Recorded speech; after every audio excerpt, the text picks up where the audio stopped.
So, hello guys, welcome to RPTVs. So, ang tutorial natin ngayon guys, how to use chroma key in CapCut. So, sundin nyo lang ang gagawin ko guys, step by step. So, napakadali lang guys. So, ayun nga guys, bago natin umpisan guys, huwag nyo kalimutan mag-subscribe, like, comment, and share. So, maraming salamat guys. So, ayun nga guys, umpisa na tayo guys. Click natin yung CapCut. Hindi, yung background natin guys, unahin natin. Click natin. Ayun. So, add natin. So, try muna natin i-play guys yun, background.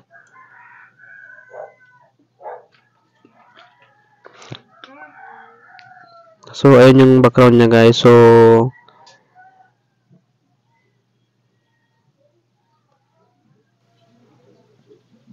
mag-overlay tayo guys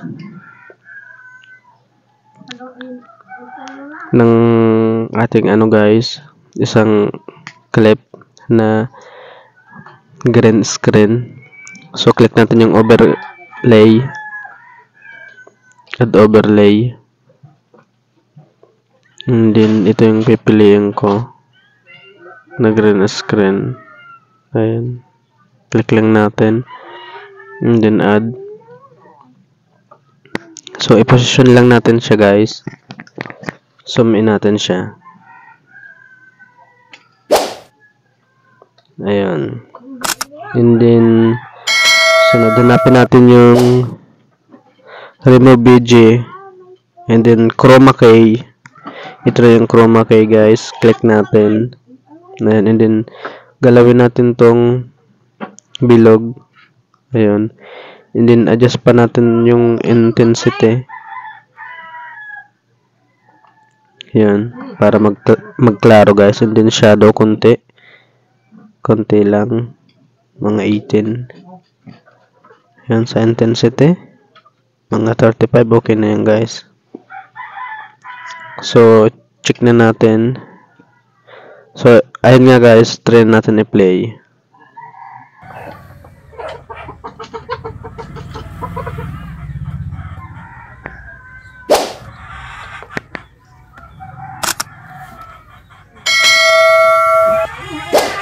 So, ayan nga guys, lagpasan guys.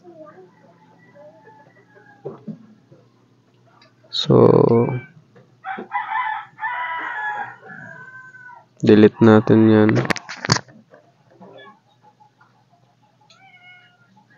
Click natin yung split. Delete. Ayan. And then, delete natin itong logo ng CapCut. Yan. So, pantayin lang natin guys. Ayan.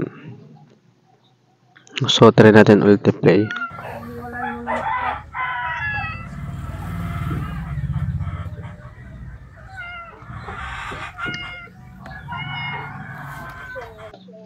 So, ayun nga guys. Ganun lang kadali guys. Gamitin ng chroma key guys. So, sana guys nakuha nyo guys. So, huwag nyo palang kalimutan na export guys. Ayan. So, sana guys huwag nyo kalimutan mag-subscribe, like, comment, and share. So, hanggang dito na lang guys. Thanks for watching.